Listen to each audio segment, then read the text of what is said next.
כעת לנושא מאוד מעניין וחשוב, שלצערי רבים מאיתנו בכלל לא מבינים החשיבות שלו. אנחנו מדברים על אותם התוויות שלפי החוק שקיים בישראל צריכות להיות על המזון, ואנחנו פונים עם הנושא הזה עם שירה שפי, דיאטנית מדיאטת דש. בואי תספרי לנו על התוויות האלה. אז קודם כל, יש כמה דברים שצריך להגיד עליהם.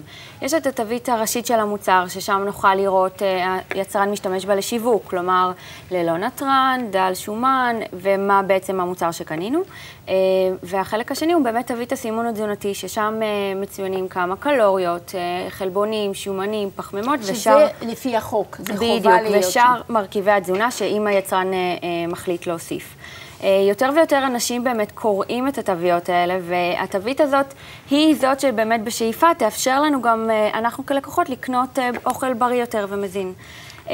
אני חושבת שגם בגלל שכן יש את המודעות יותר גדולה, היצרנים מתחילים לשווק אוכל שהוא בריא יותר, הם כן מודעים לעניין הזה, זה משהו שהוא מאוד חשוב. מה שאני רוצה עוד להוסיף, שיש עוד תווית חשובה, שזה הרכב המזון, ששם אנחנו יכולים לראות ממש מה יש בתוך המזון הזה, ולפעמים אני חושבת שאם אנשים היו קוראים טוב טוב מה כתוב שם, לא היו קונים את האוכל. אוקיי, אז בואי תספרי לנו, למה בעצם אנשים לא קוראים את התוויות האלה? קודם כל, עכשיו ה-FDA רוצה לשנות את התווית בגלל הסיבוך, והרבה אנשים באמת לא מבינים אותה. היוזמה הזאת קיבלה רוח גבית מאוד טובה ממישל אובמה, הגברת הראשונה, שהיא כל נושא התזונה וכל נושא הדיאטה והבריאות מאוד קרובים לליבה, וכן הם רוצים לשנות. טוב, ועוד שנה וחצי כבר לא תהיה שם מישל אובמה. כן, נראה מה היא תספיק לעשות. ניקח לדוגמה, אם אנחנו מגיעים למשל לסופר, ואנחנו מסתכלים על דגני בוקר, נוכל לראות שיש סימון תזונתי ל-100 גרם וסימון תזונתי ל-30 גרם. רובנו לא יודעים לעמוד כמה זה 100 גרם של קורנפלקס. וגם 30 גרם בטח לא יודעים. ובדיוק, וגם 30 גרם, גם אם אנחנו יודעים, אנחנו לא עוצרים שם. ולכן התקנות החדשות יחייבו אותם לסמן סימון תזונתי למנת הגשה שהיא ריאלית לימינו. יפה. בדיוק.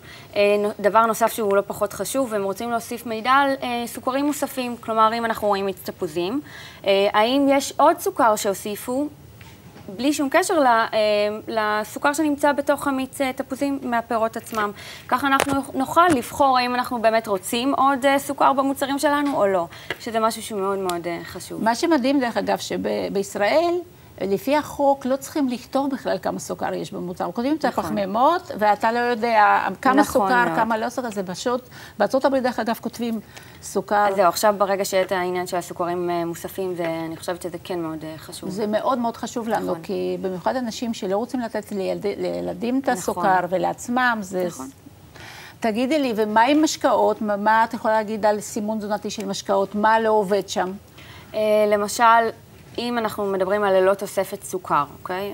כמו שנתתי את הדוגמה של המיץ תפוזים, ללא תוספת סוכר לא אומר שאין סוכר במוצר, וזה הרבה פעמים אנשים לא יודעים, אם אנחנו מדברים על מופחת קלוריות ודל קלוריות.